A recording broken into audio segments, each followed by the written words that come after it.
Well, welcome everybody. First, I'd like to introduce myself. I'm Dawn Finn, and thank you for coming. And I'd like to tell you a little bit how this evening got started.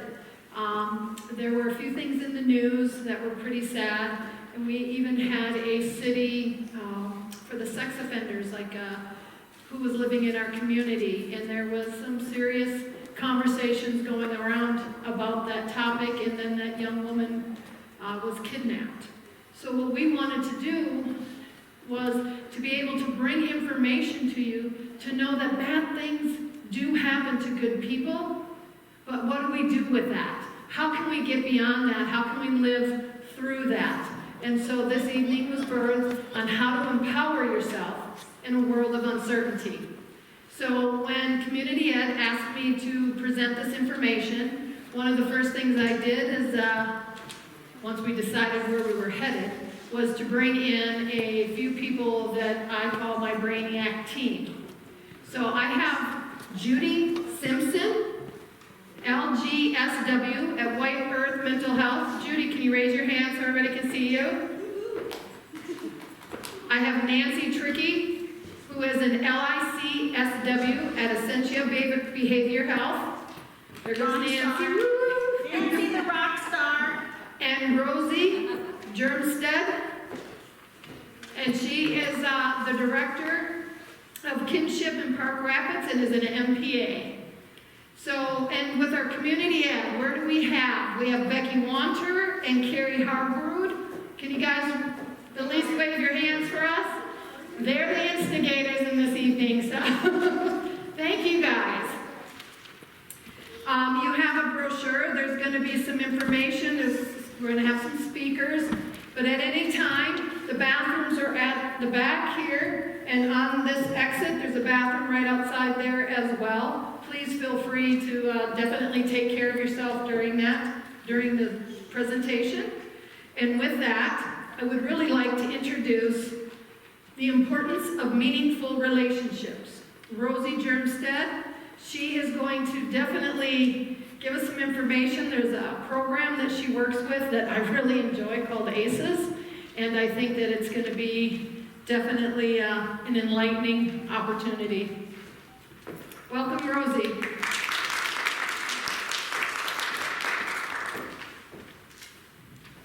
Hello. Hi. Thank you. Oh, there you go. Thank you for having me. My name is Rosie Germstead. I come from the Park Rapids area. I work for Kinship for the Park Rapids area, and I am the director. At Kinship, we focus on mentoring our kids in the community. Our mission is to empower youth to make positive life choices through relationships with caring mentors. So basically, the power of our organization is the volunteers. Currently, we have 33 matches. We serve kids from ages 7 to 18 years of age. And also, well, for the mentoring matches, we have 33. And we also run the reading programs for 2 different schools, which that would include Park Rapids Century Elementary and Nevis School. Kinship has been around since 1992, so it's been around Park Rapids for over 25 years. They have served over 200 kids with mentoring, and we do have over 200 volunteers to help to make this happen.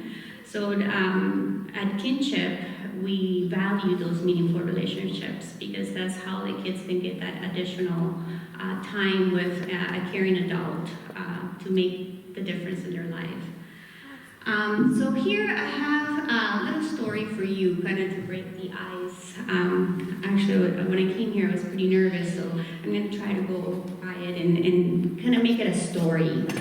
So here today, we're talking about meaningful relationships and also the importance of those relationships within a community. So I have here a photo of a sick fish.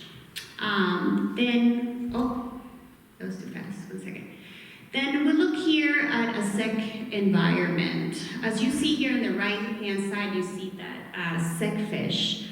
Moving forward, we look at a healthy fish, and then the sick environment again. So my question here is, do we focus on the sick fish to fix the situation, or do we focus on the environment?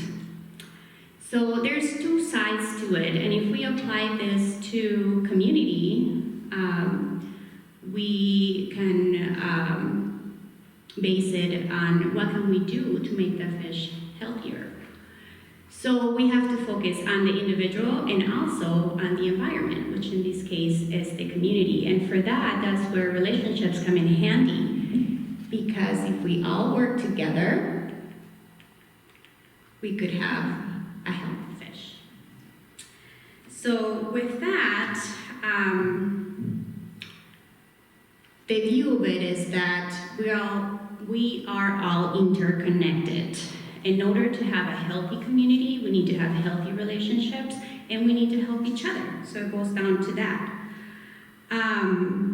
The way how our brain works is that we need to have caring relationships to be able to move forward in life.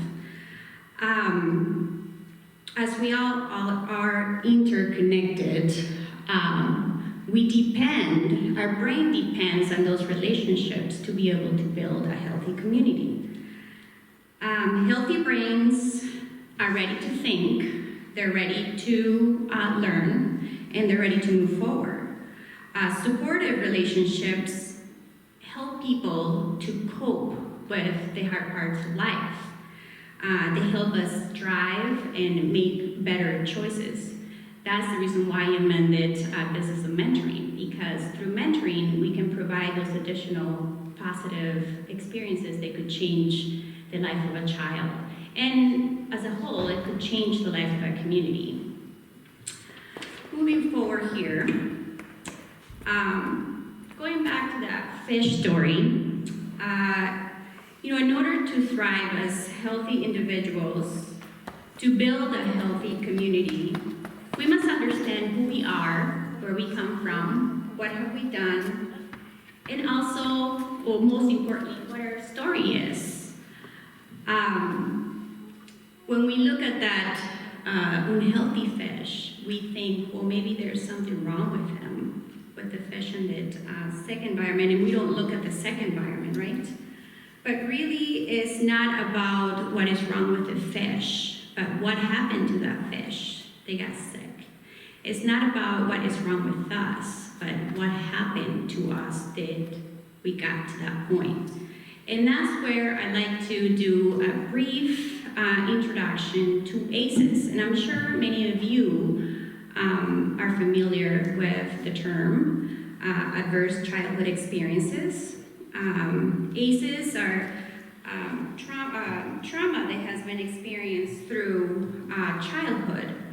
We have a list of 10 most common ACEs that could affect the health of our life if we experience any of this trauma experiences before the age of 18. And those major ACEs are, number 1, physical abuse, sexual abuse, verbal abuse, physical neglect, emotional neglect, a family member who is depressed or diagnosed with mental illness, a family member, if we lived or were raised by a family member who was addicted to drugs or alcohol, a family member who was imprisoned, or experiencing a parent being abused as a child, or losing a parent due to separation, divorce, or death. These are all the major ACEs that if anyone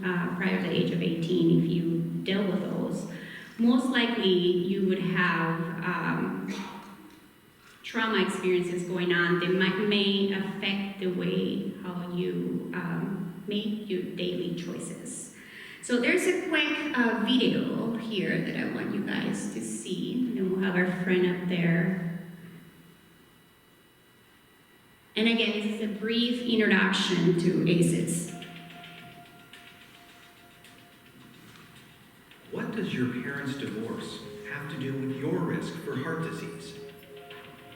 If your mother had a drinking problem when you were growing up, are you more likely to suffer from depression as an adult? Here's what you should know about ACEs. ACEs stand for Adverse Childhood Experiences, extremely stressful events that can happen to a child growing up.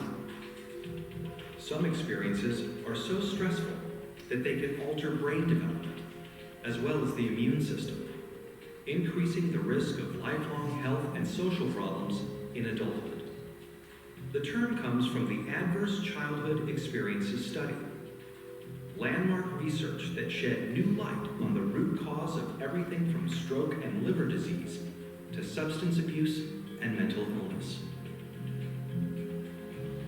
In the late 1990s, an epidemiologist from the Centers for Disease Control and a preventive medicine doctor at Kaiser Permanente set out to understand the association between childhood experience and lifelong health.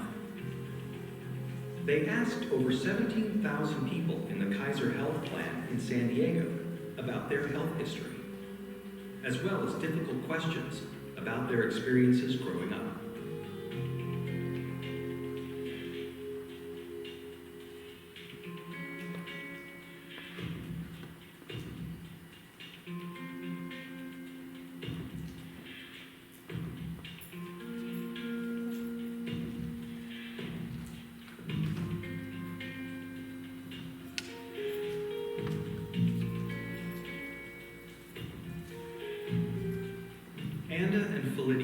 Tallied up 10 different kinds of adversity in this largely middle-class and college-educated population.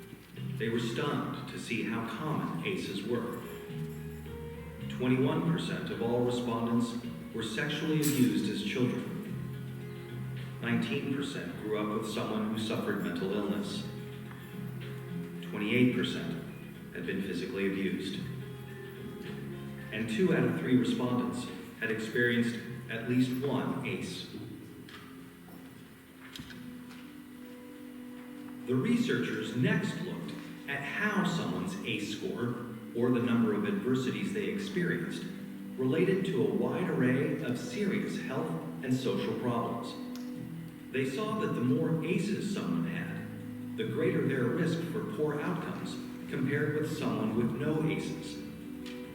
Someone with an ACE score of 4 had twice the risk of heart disease and cancer. Someone with an ACE score of 5 had an 8 times greater chance of being an alcoholic. And those with an ACE score of 6 or more, on average, died 20 years earlier. With every major problem they looked at in the ACE study, the risk went up for each additional adverse experience in childhood.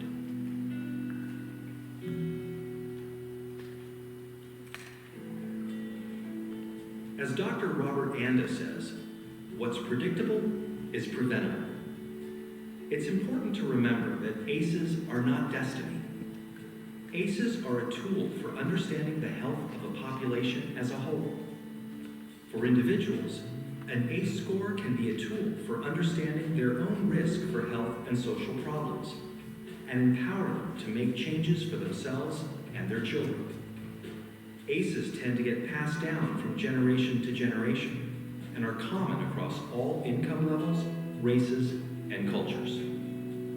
But increasingly, people of all different professions and backgrounds are coming together to discuss how ACEs affect their communities. They're finding new ways to treat and prevent ACEs. Many doctors are starting to screen their patients for ACEs as part of their medical history. More schools are becoming trauma-informed, considering the source of problem behavior when disciplining their students, instead of immediately suspending or expelling them. To learn more about interrupting the cycle of adversity and improving health and well-being for the next generation, please visit kpjrfilms.co. The beauty of it is that we can use the ACE score as a tool, as the video tells you. But the best part of it is that it can be used as an explanation of what your childhood trauma looks like. And it will give you the time to reflect on what you can do to make things better, not just for yourself, but the individuals that you serve and us as a community as a whole. Another wonderful part of understanding ACEs is that meaningful relationships have been proven to change the shape of the brain and to help individuals change those choices going forward. Some great examples of those meaningful relationships is having for example, a mentor in your life, a grandparent that cares for you, or parents, a neighbor that might help, or just a caring teacher. So we do know that through meaningful relationships, ACEs can be overcome. I'm not exactly sure if any of you are familiar with the ACEs test. I brought copies today. I think there's enough for everyone. My intention is not to move forward using ACEs as a way to label people, but just as an individual tool to understand where you're standing. And if you are able to understand yourself better, then you're able to understand your fellow neighbor or your students or your children or anyone that you come across within your community.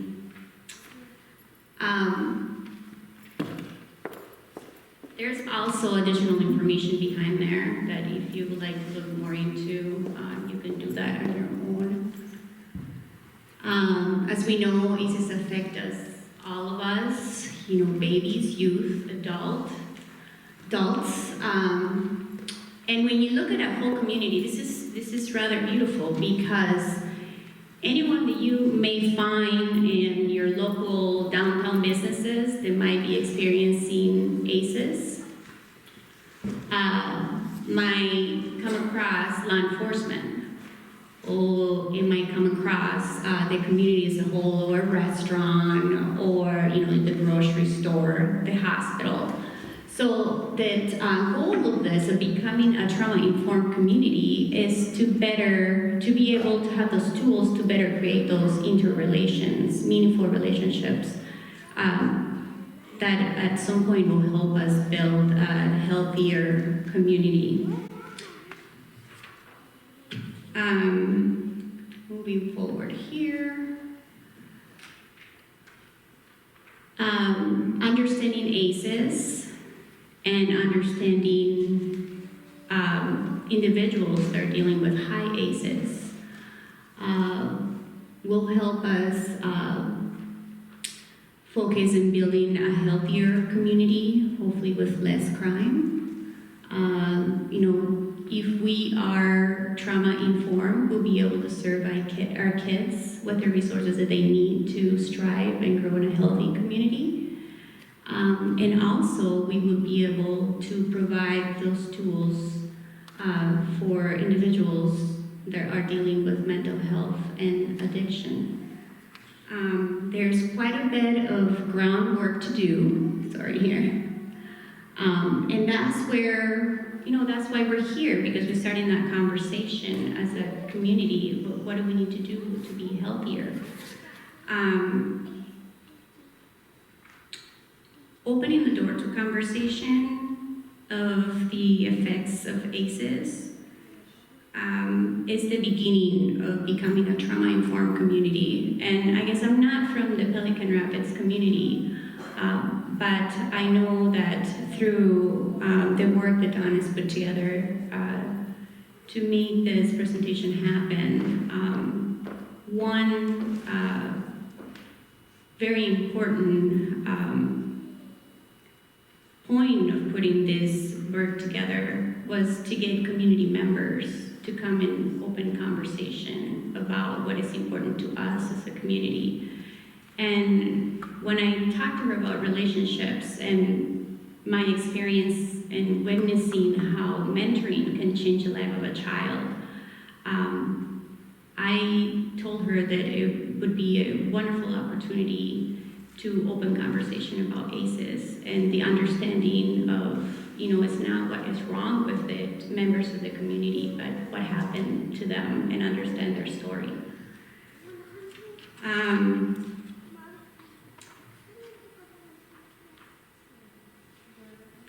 As we go forward, I think I cover this, so let's move in to next. We do know that meaningful relationships are the ones that can create that connection and emotional intelligence to move forward to healthier lives. As a community, taking that first step is tough to open conversations, but for those that are interested in making the move, you're here. And I appreciate your time. In order to move towards striving for healthy communities, that's where we have to understand the importance of meaningful relationships and how those close, secure connections are formed through emotional bonds over time. So the little times that we come across someone that we know that perhaps dealt with trauma, the way how we deal with it in the moment, it can make the difference for their life. For example, for those that are teachers, one thing, my office is right in the high school in Park Rapids, and one of the things that I try to do in the morning is every time that I walk into my office, I walk in with a big smile and say good morning to the kids. And just doing that act of kindness makes a difference. As soon as I see them for lunch, or if I see them at the end of the day, they look at me back and they give me a big smile. So just the little things that we could do as members of the community to change behaviors and encourage, especially the children, to move forward making better choices. And being part of the group that we call a healthy community. Resilience is a word where we all need, in order to overcome trauma, we have to get to that point of resilience. And that the conversation around resilience is developing those strong relationships. And one thing that we're doing in Park Rapids right now is that we are working together to build those relationships and make it to a resilient, a healthy resilience community. We have been working together and putting an ACEs summit. And I gave the information at the beginning, I believe.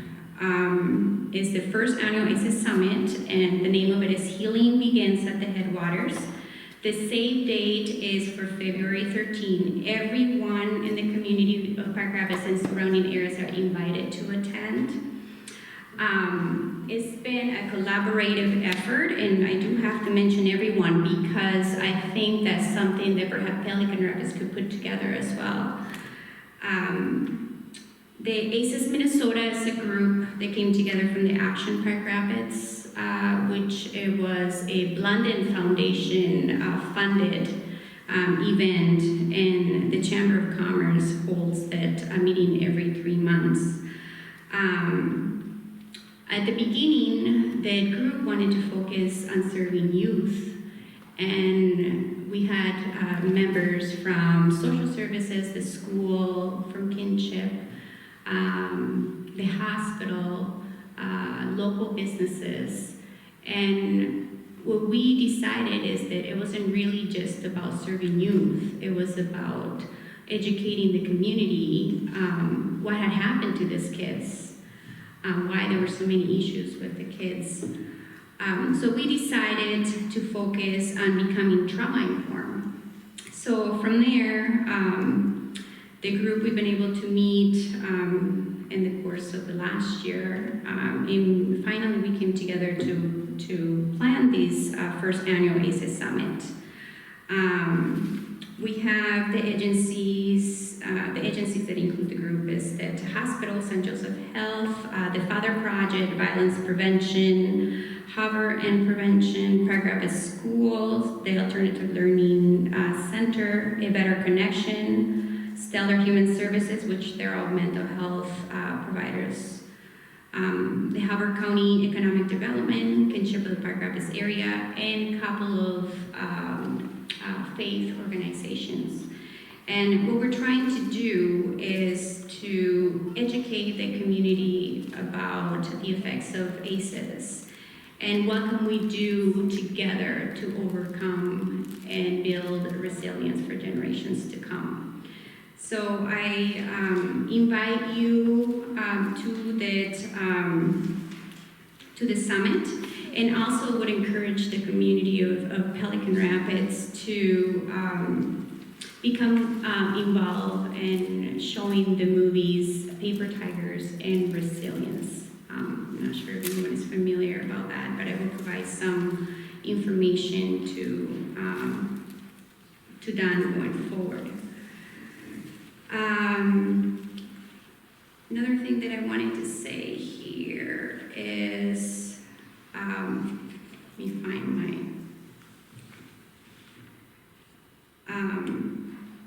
in theory, and the fact of it is that in order to have a healthy, thriving community, we all need to understand again where we come from and who we are. And I want to make sure that I repeat that. And also how important it is to work together. Especially for the kids. That's the reason why I respect mentoring so much. So thank you for having me. And we'll move forward to the next.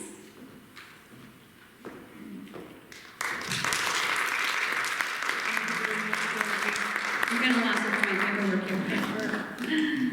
So while she's cleaning up, I'm going to introduce our next speaker, and he's our own Chief of Police, Jeff Statham. He's going to share some safety tips that we all can be aware of as we're just going along in our day. Can we give Jeff a round of applause?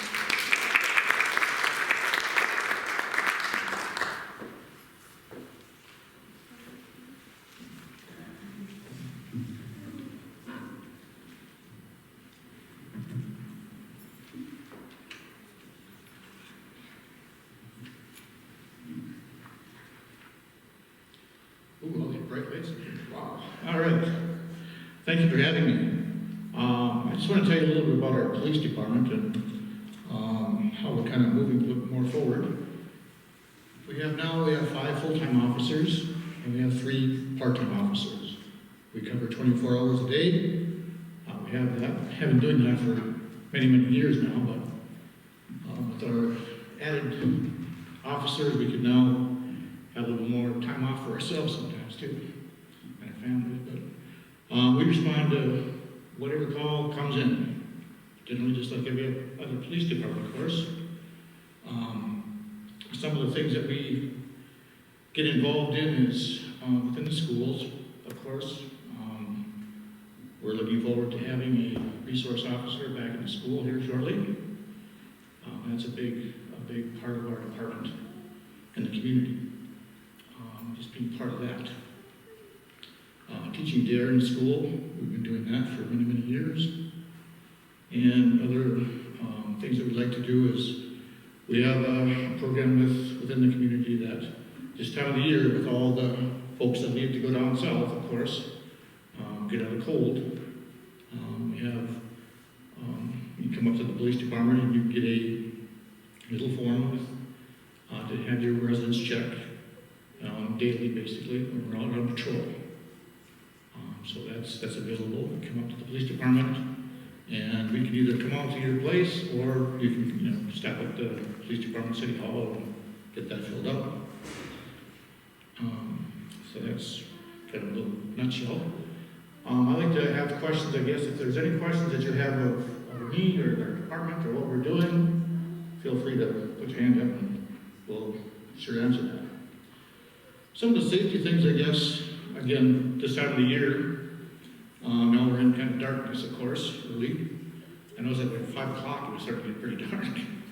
So, but this last summer, the city crews and things like that, with Otter Tail Power, changed our street lamps. And a lot of the trees that were kind of, I can remember some of these trees when I was growing up here were pretty short, but now they're pretty big. And you walk down some of these, or drive down some of these avenues and streets, and not much light because the trees were overcoming and overtaking that street light. So they're changing now things. So that's a good thing for safety, good thing for being able to see what's ahead of you when you're driving, especially in the city at night. So that's a good safety thing I think that we should think about. A lot of us, when we probably came here tonight, we probably parked in the administration parking lot out here.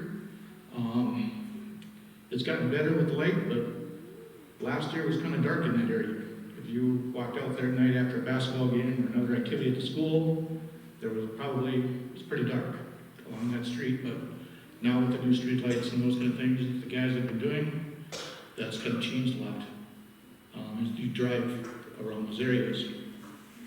Some of the things as far as home security, talk a little bit about that.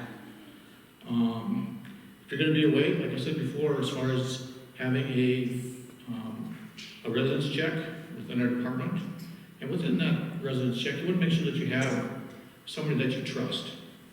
Trust is a big thing. A neighbor, a relative, whatever, friend, that can also check in your place, throughout the time that you're gone. If you're going to be gone, especially during the wintertime, it's a good thing to have your driveway shoveled, your sidewalk shoveled.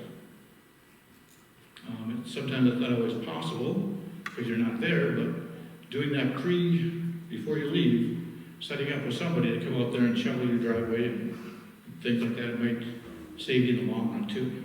And especially if there is an emergency there, the fire department, ambulance, or whatever has to come to your place, even though you're not there, but if there is such a situation that could come up, it's good to have that, not just for security, but for other safety things. Installing that outdoor lighting things outside your house, other lights, cameras, wow. Right now you can get probably a pretty cheap system, camera system for under $500. You can have that, you can look it on your phone, or you get a cell phone nowadays. You can hook those right in, and you can watch your place up 24/7. If you're sitting down on the beach down in Florida or whatever, you can see what's going on at your house, on your street. You're inside your house, make sure that there's things that are, that you leave lights on, not just always dark, and have the shades always drawn. Have that person that's also coming into your house open those shades up once in a while, so it doesn't look like it's vacant and there's nobody there. There are burglars out there. Don't leave notes where you're going to be at. Say that somebody does break into your house. It does happen in Pelican Rapids, unfortunately. And you put down where you're at. There's criminals out there that's all they have to do. Is get into something, get into your personal information. We'll talk about that a little bit too, as far as identity theft and scams. Make a list of all the inventory in your house, whatever that is. People got jewelry, they got guns, they got the furniture, the TVs, the computers, all these things. Make sure that you write down those serial numbers. Put those in a safe place. A safe deposit box is a great thing. It's a pretty cheap investment, really.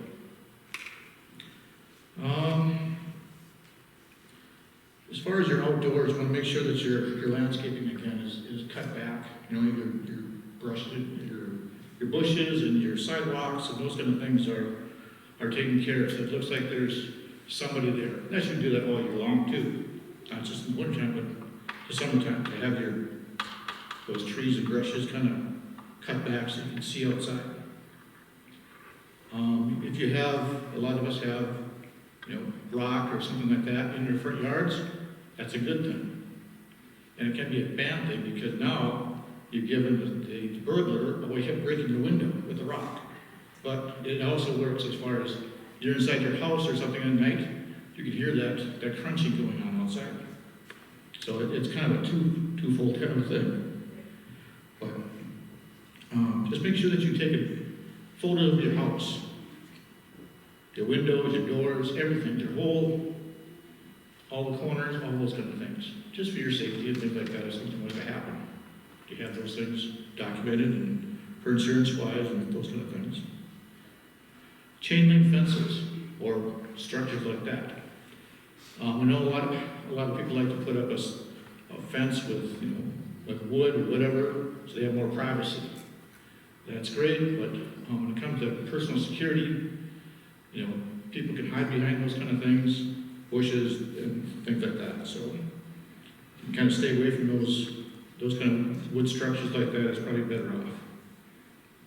Any questions about that? Again, I like questions. So. I have a question. Yes. So can I do a video instead of writing a list of all the stuff in my house? Can I just do a Oh video? yeah, that's great too. Yep. Yep. You bet. That's perfect.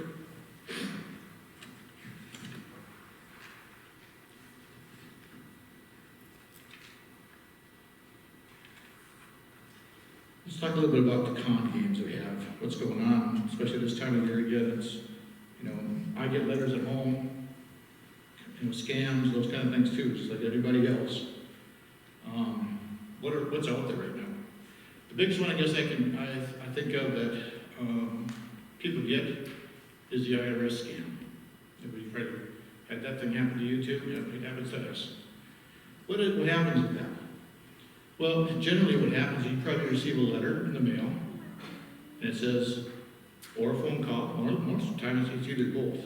They'll send you a letter, and then pretty soon they'll get a phone call, and they'll tell you what they want, what you should be doing. You gotta, they'll tell you that this is the police, and they're sending out a warrant for your arrest because you didn't pay your taxes.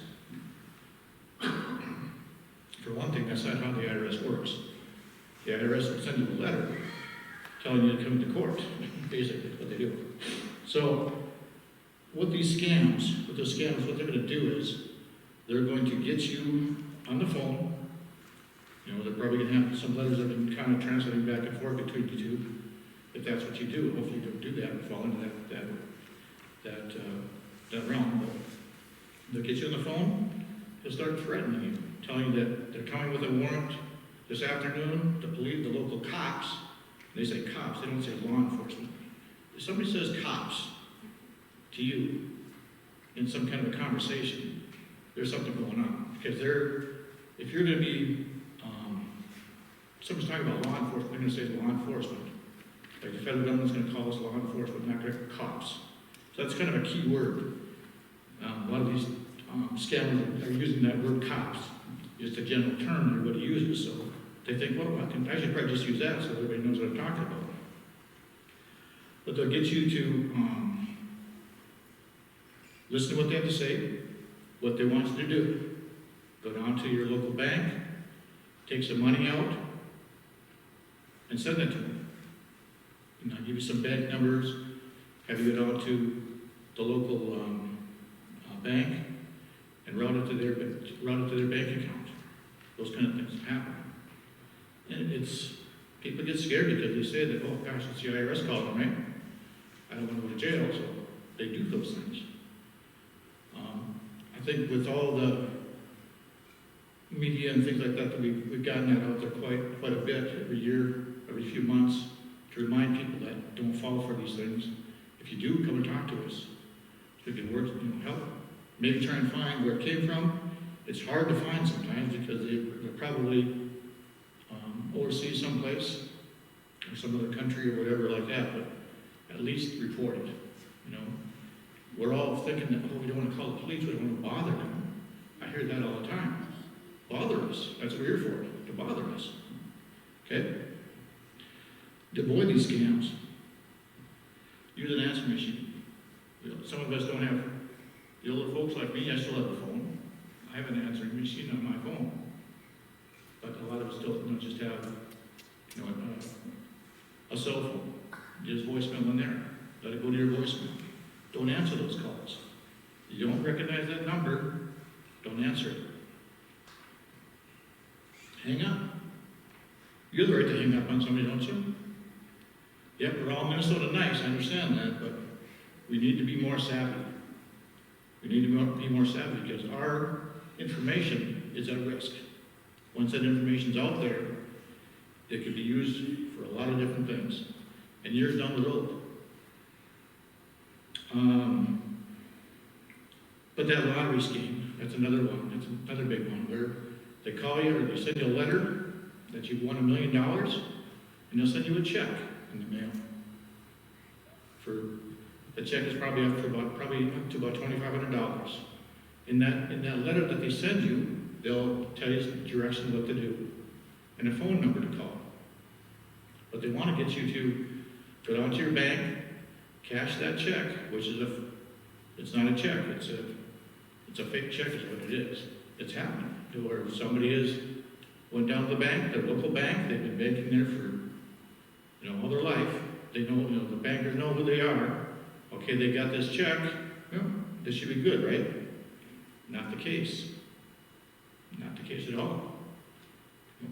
$2,500 is not a lot of money, they think, but okay, so I'm just going to cash it for them. Within that letter, they'll tell that person to go down to the local Western Union or whatever, and they'll give you some numbers also, some PIN numbers to send that check. That's one, that scam's been going on for quite a while. So, but don't be tricked into it. Don't be threatened into it. If you feel threatened, throw that thing in the garbage. Come talk to us, the police. We can help you out with that situation like that. That's what we're here for. Any questions? Okay, good. Identity theft. Wow. Happens quite often. How does it happen? They're on vacation. You lose your purse, your wallet, you get stolen. Somebody steals it from you. They take it. What do they do with it? What do they do with it? How many of you, probably a lot of us, keep our Social Security number in our back pocket or in our purse? We all do it. You should memorize that number. Put that little card that you have in a safe spot. Safe deposit box, whatever. Or safe at home, or whatever you've got.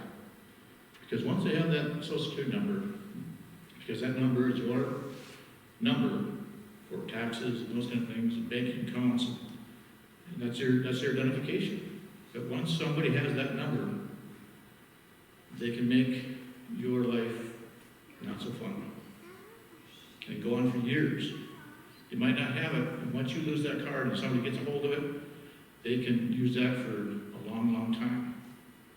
Now they've stolen your identity because your name is on there and your number. Maybe not your date of birth, but it's not too hard to figure out somebody's date of birth. We all have Facebook or texting or whatever we have. These criminals have nothing better to do than to sit down and go through Facebook, social media, whatever they have, and figure out who you are, when you were born, where you live, and those kind of things. So we need to get more savvy as far as taking our personal safety and our personal identity of who we are very, very seriously. They'll steal your mail. We've had a few cases like that here, where somebody has stolen somebody's mail. We all get junk mail, right? We get junk mail at our place all the time. It's crazy how much stuff comes in our mailbox that's just junk. What do we do with it? We shred it. We should all have a shredder at home.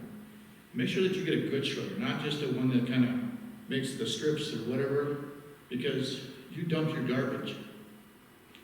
Somebody can go out to your curbside and you dump your garbage, take your garbage. They have nothing better to do than to put those strips back together.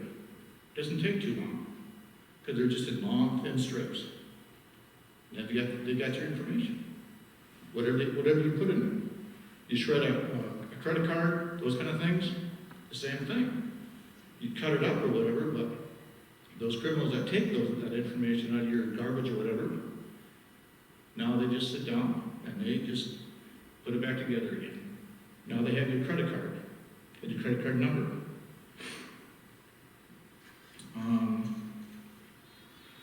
Dumpster diving, again, these guys do. Do they do it in Pelican Rapids? Sure it happens. Yep, there's people out there that steal your garbage.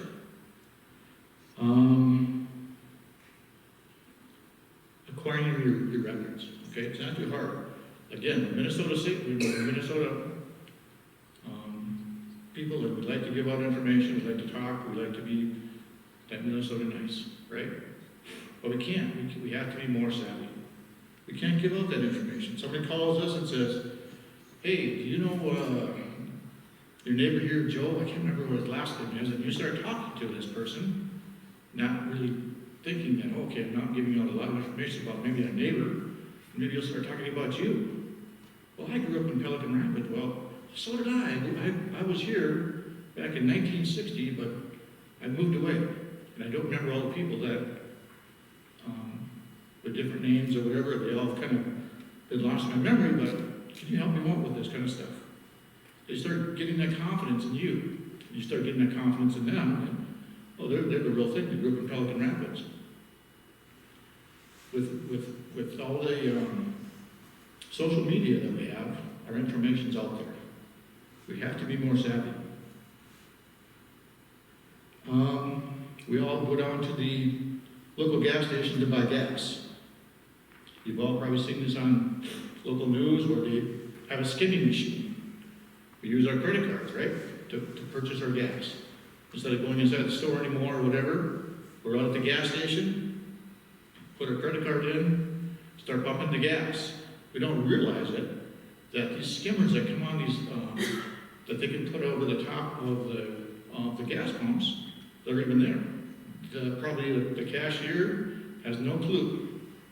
The skimmers are probably sitting down the street, you know, watching and seeing who's going up there and putting their gas with their skimmers that they put on that gas filler.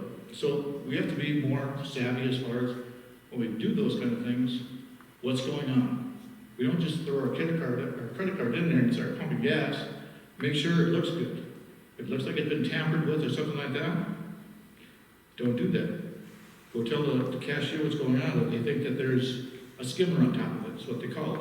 It's just an electronic thing that takes their number, and the person that's sitting down the street or whatever, they're watching, they have it on their phone, now they've got your credit card number. And you don't even know that it even happened. They're just like a little kind of a window kind of a thing. They just put it right over the top of that. When you have the base of the gas pump, it goes right over the top of that. And it's just like a clear thing. You don't even know it's even there. That's how sophisticated the accounting is. So you really have to be watching and looking. We're always in a hurry, right? Gotta go here, gotta go there, gotta go to a basketball game. We got the choir concert, the band concert. You know, we're so busy with it, we just kind of get caught up in our life and what we're doing, and we're not as security, safety, and thinking about our own safety as we should be doing. Telemarketers. We all have those guys. We get them on our cell phone at work. Well, you just want a ship, or a trip on a ship to wherever. This is a policeman. What are you doing? You know, it's one of those kind of things like, well, hang on. It's like, just don't let them start talking to you, getting your confidence. Then they start asking you for basic information. Because once they have that basic information, they take it down, they start using it. Lots of thieves out there. They have nothing better to do.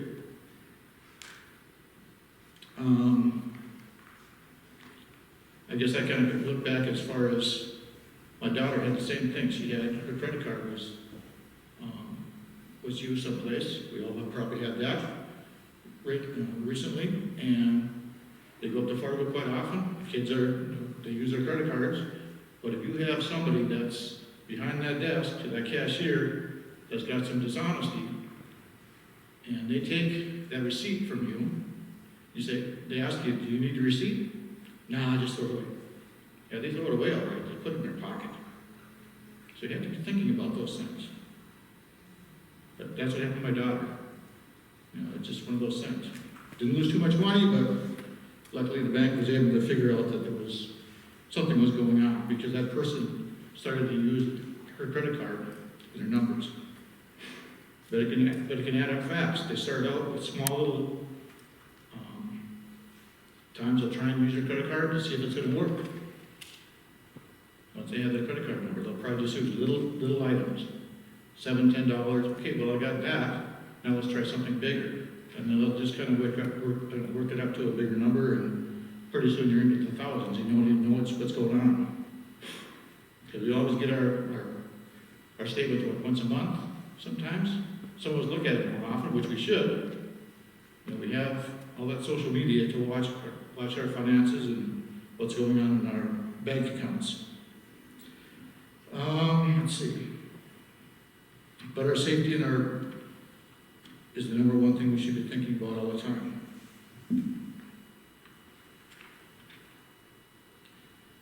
Minimize the risk. Need to know. Who needs to know your information? Who is asking for that information? Don't give out those credit cards or that information on that credit card. Your pay cycles, you know, the mail, watch your mail. Make sure that you're getting your mail and it's there. By putting up maybe a camera outside your house too to watch your mailbox. That happens. The access. Who's got access to your information? Don't let your kids answer the phone and start talking to this person about your information, about where you're going this weekend, what's going on. Once they get that information, they can use that. The internet. We all probably have internet. There's so many different ways and so many different things that can happen to our personal finances and to our personal safety. But our social security number is very, very, it's important to make sure that you keep that safe all the time. Any questions? How we doing? Okay. If you're a victim, what do you do? If you're a victim of that crime, make sure that you contact your bank. If it's a credit card, if it's your social security number, make sure that you contact the Social Security office so that they can put a flag on that number, on your number. They're not going to give you another number because once that number you have, that's yours forever. In some cases, if it's a real bad situation, they might. But it takes a long time for that to happen, if that does happen, and to change that number, because once you have it, that's it. Make sure that you stop payment on things. Contact, if you get those statements and there's charges on there that you don't understand, you never went to, make sure that maybe call that company. But make sure that you contact your credit card company too to have your number either flagged or stopped and then change your number, your account numbers and those kind of things. But any questions? No? Good group. Don't be afraid to ever contact the police department for anything. If you need something, call us. That's what we're here for. Don't think, oh, I'm not going to bother the police because they're downtown eating donuts all day. No, we're not doing that, right? We want you to call. We want to be busy. We don't want to be busy, but we want to help you. That's what we're here for. Okay? Thank you, Jeff. Thank you.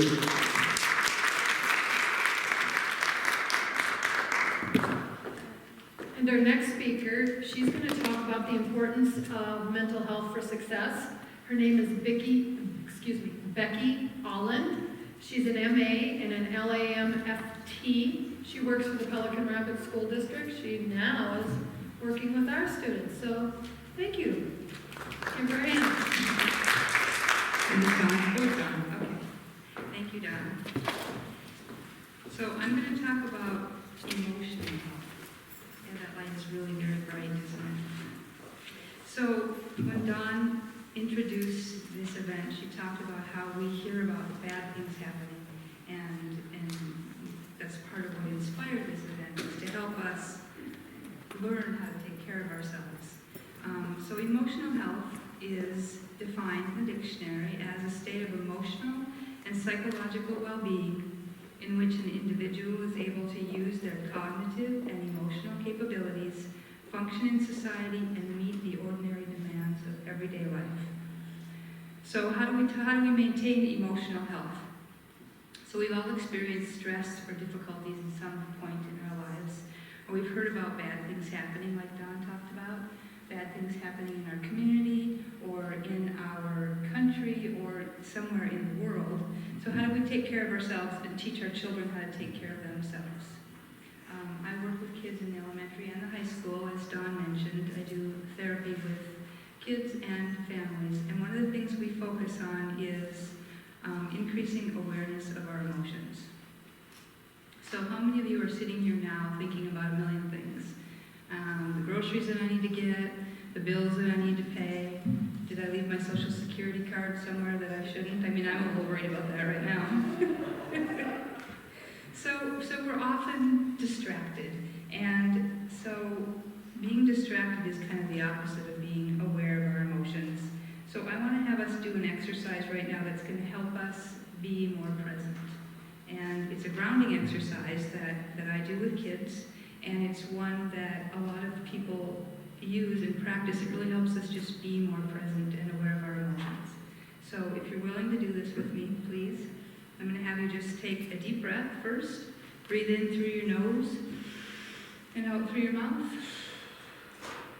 And think about 5 things that you can see right now. Just look around and to yourself name 5 things that you can see. Okay? Then I want you to identify 4 things that you can feel with your body, with your hands or your feet. 4 things that you can feel. Then name 3 things that you can hear. I'll make noise to help. Try to identify 2 things that you can smell. And 1 thing that you can taste. And then take another deep breath in through your nose and out through your mouth. So how do you feel?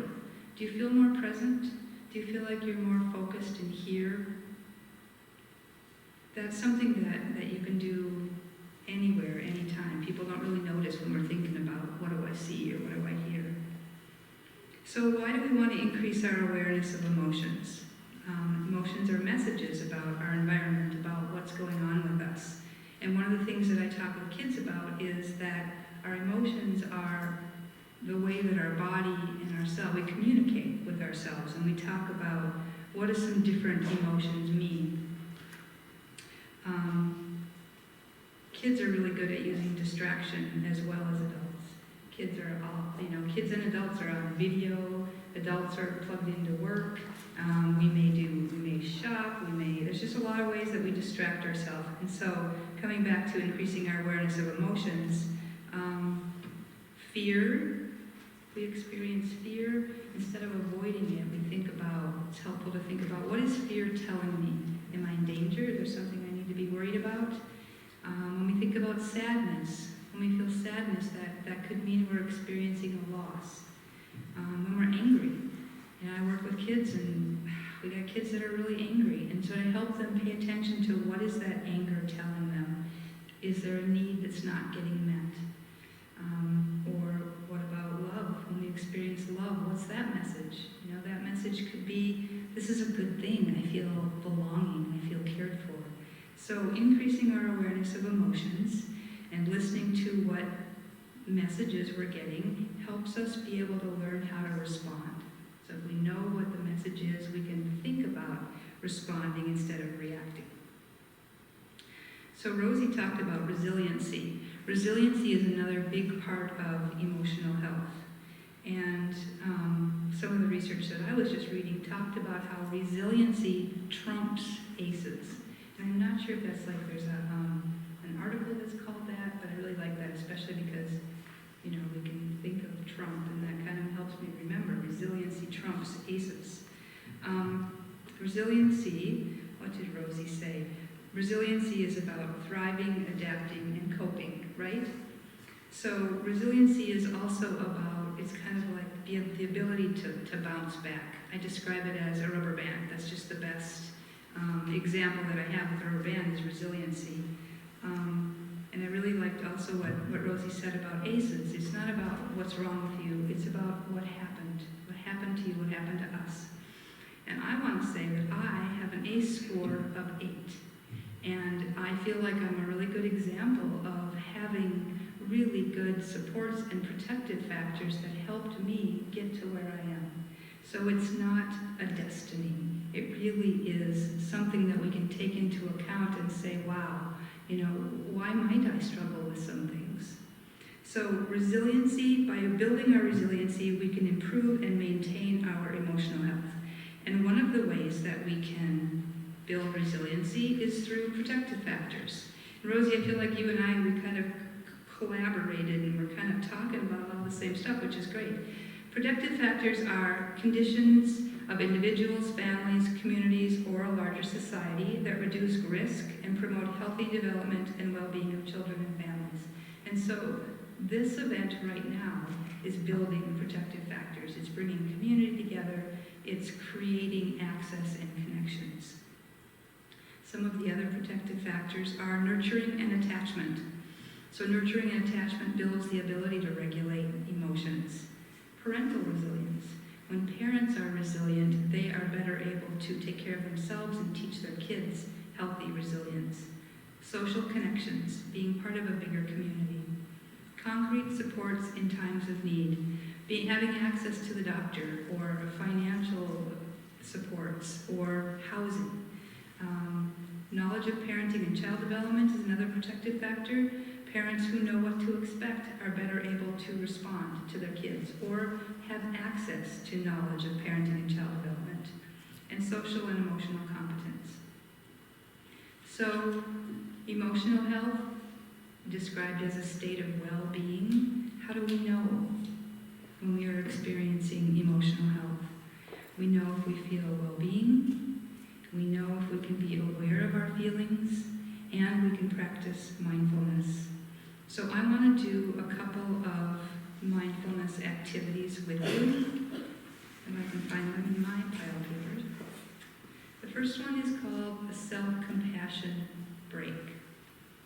And what I'd like for you to do is think for a couple of minutes about a situation in your life that is difficult.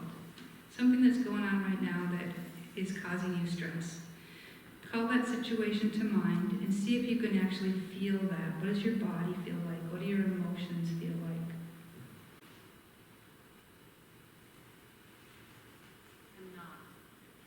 A knot. Sometimes we can feel it in our breath. I know I'm kind of anxious being up here, and so I can feel it. I'm having like short breaths. You might feel a headache. You might feel tension. So I want you to take a deep breath in through your nose and out through your mouth. And I want you to say to yourself, this is stress. Stress is a part of life. And then I want you to take another deep breath in through your nose and out through your mouth. And I want you to put your hand on your heart. And I want you to feel the warmth of your hand on your heart. And I want you to say to yourself, may I be kind to myself. May I give myself the compassion that I need. May I be strong. May I be kind to myself. And then take another deep breath. Does your body feel any different? Do you feel any less of that stress that you were feeling before we did that? That's a practice that I would really encourage you to do as often as you want, as often as you can, and teach that to our children And then the last exercise that I want to do is, it's called the loving kindness prayer, loving kindness meditation. And again, if you would just, I'm going to say these words, and then if you would just say them to yourself after I say them. May I be filled with loving kindness. May I be well. May I be peaceful and at ease. May I be happy. May you be filled with loving kindness. May you be well. May you be peaceful and at ease. May you be happy. May we all be filled with loving kindness. May we all be well. May we all be peaceful and at ease.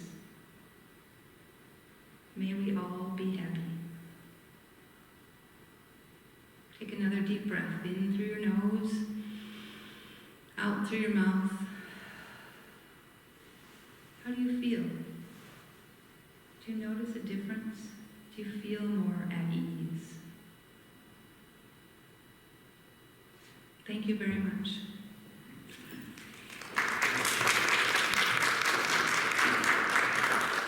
Thank you so much, Becky. I appreciated that. The breath was really nice.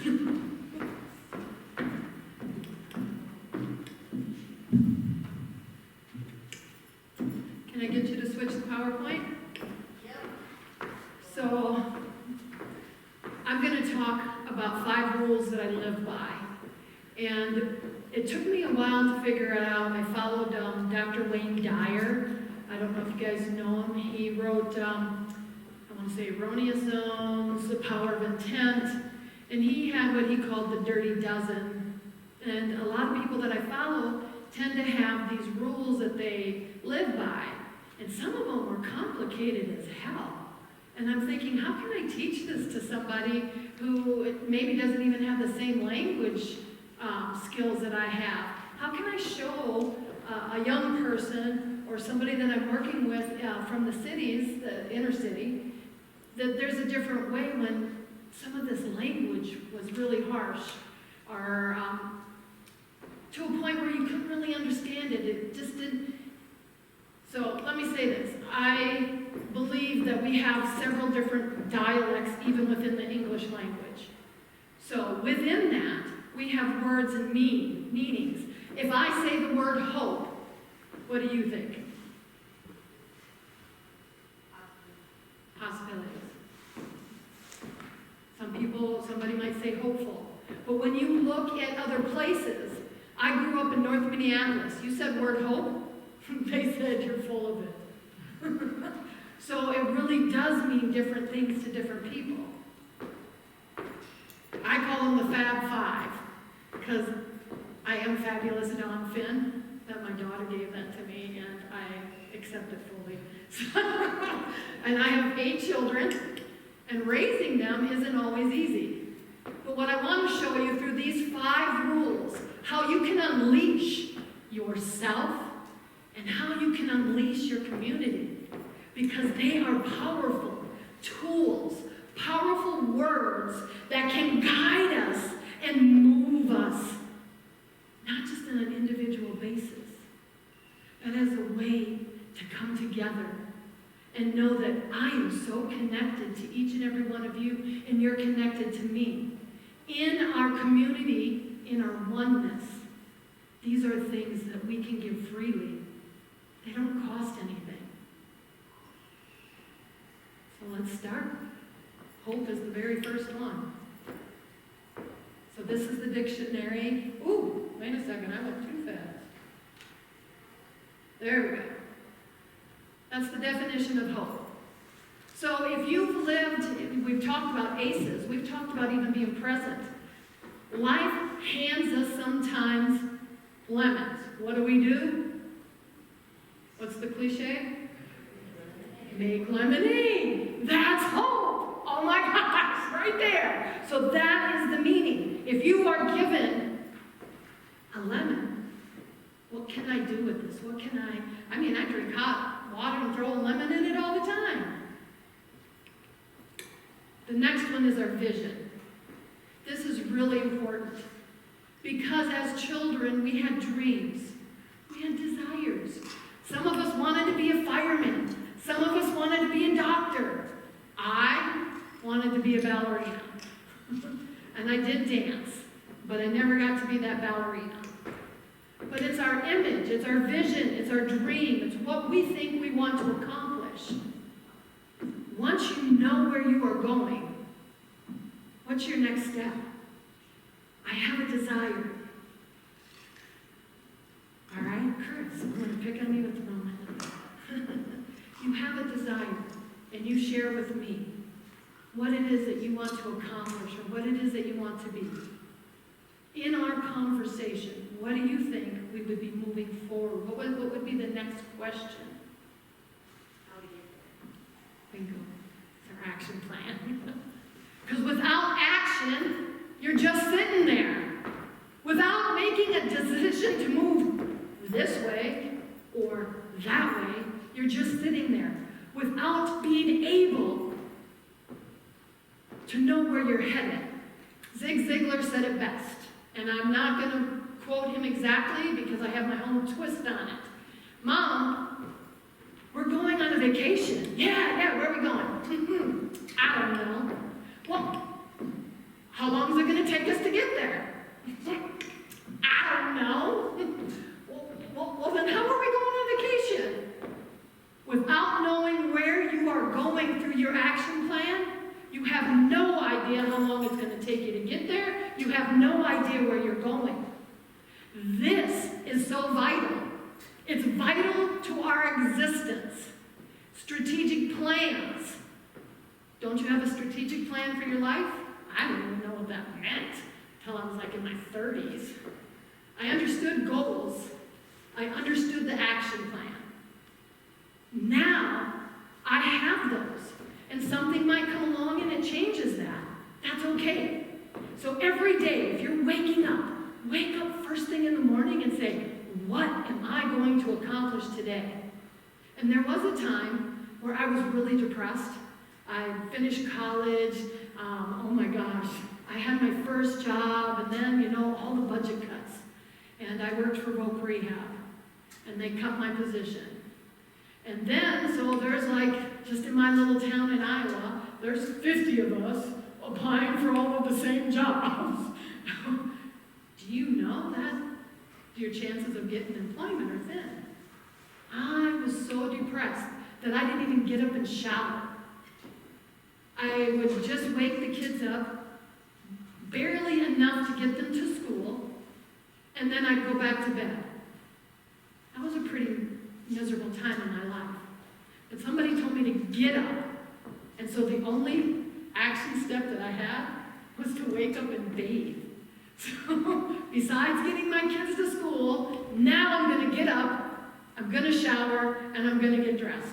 No more staying in the pajamas or the good sweatpants. Those are really comfortable on those days. That's what got me out of my depression. It was the ability to say, here, I have a step. And then each day I added something. And then if you do something for 15 days, 21 days for sure, but you will create a habit. You want to quit smoking? 21 days is all you need to walk through not smoking.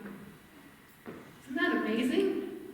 It's our mind that allows us to stay stuck.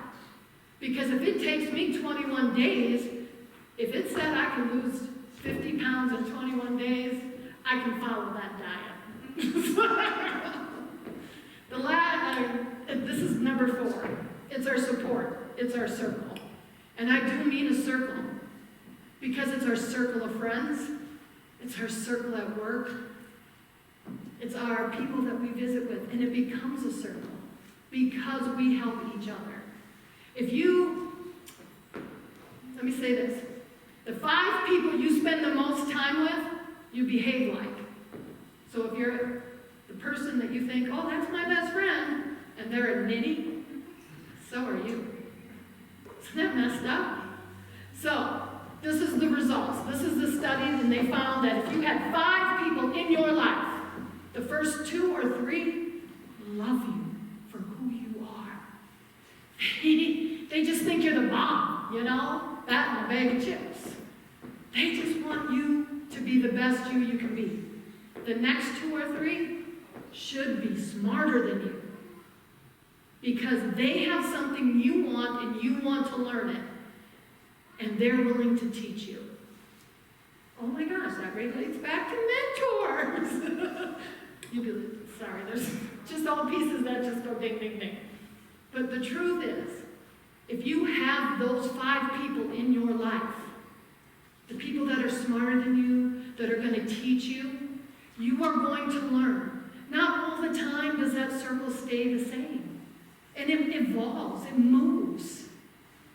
I have a work family here. This is a circle for whatever we're working on. It's the life of a project. Now, I moved over here because I'm working on something else.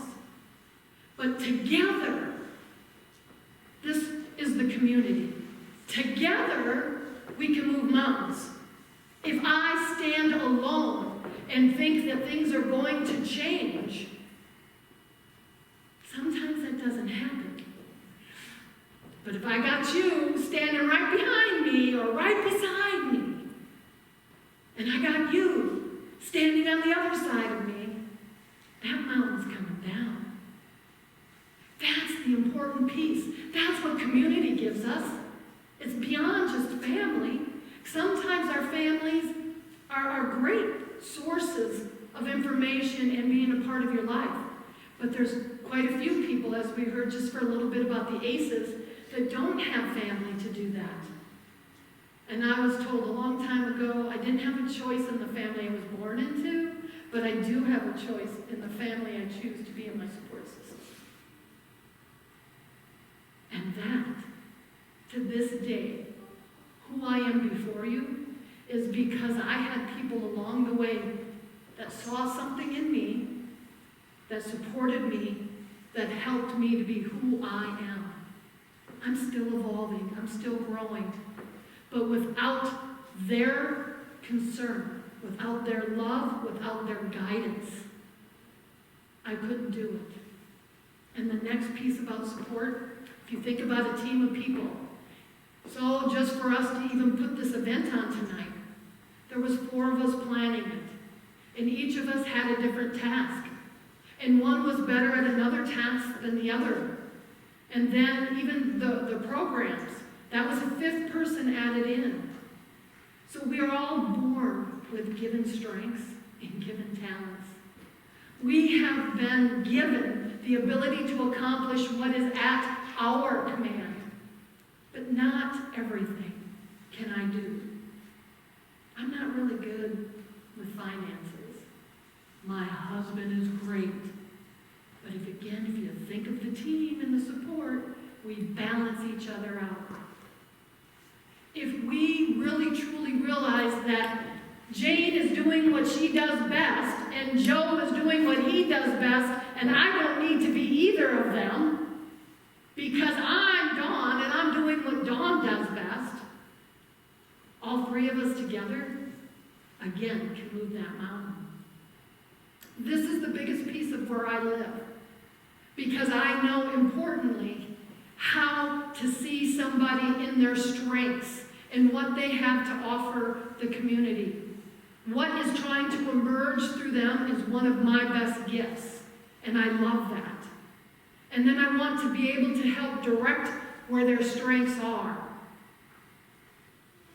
Because that, to me, is the center of what we move, of who we are and what we do. The last one, I forgot the definition. Investment. This is 2 parts though, guys. Sounds like I'm going to talk about maybe like 401ks or something. Again, I'm not good at finances. But this is what investment is. When you see somebody in need, do you help them?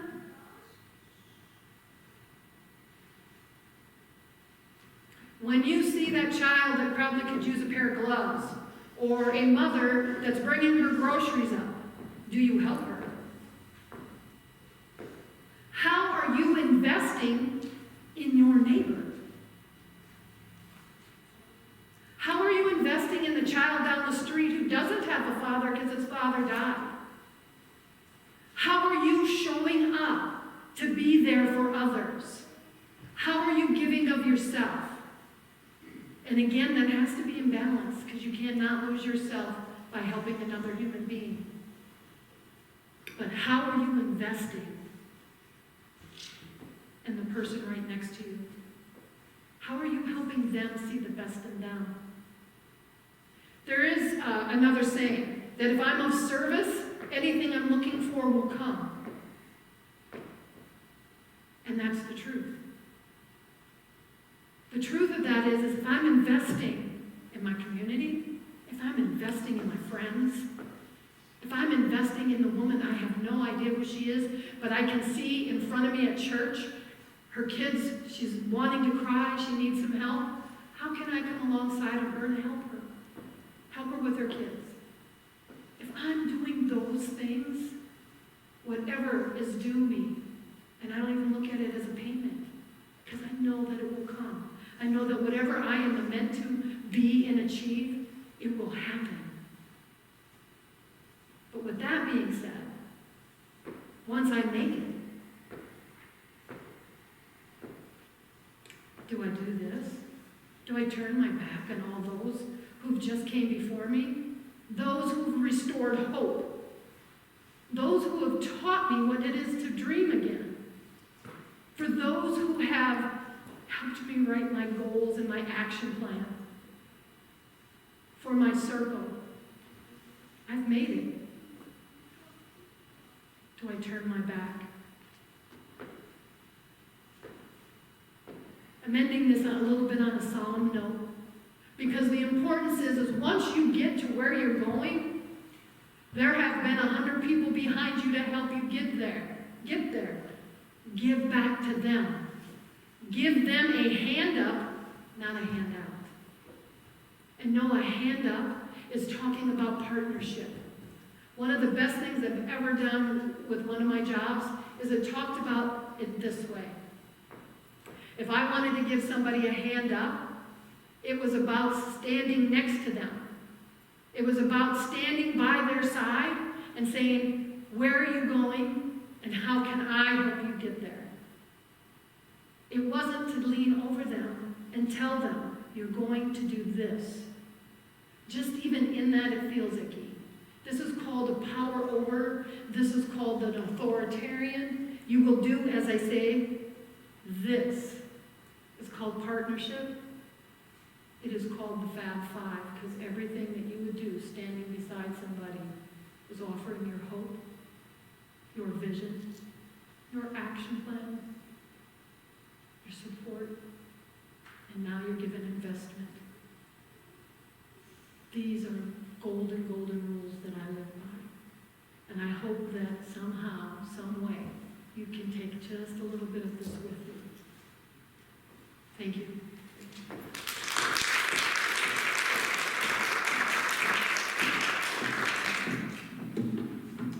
All right, resources. There we go. But we can go back out and check out resources. If you have any questions, people will be out in the lobby. Thank you, everybody.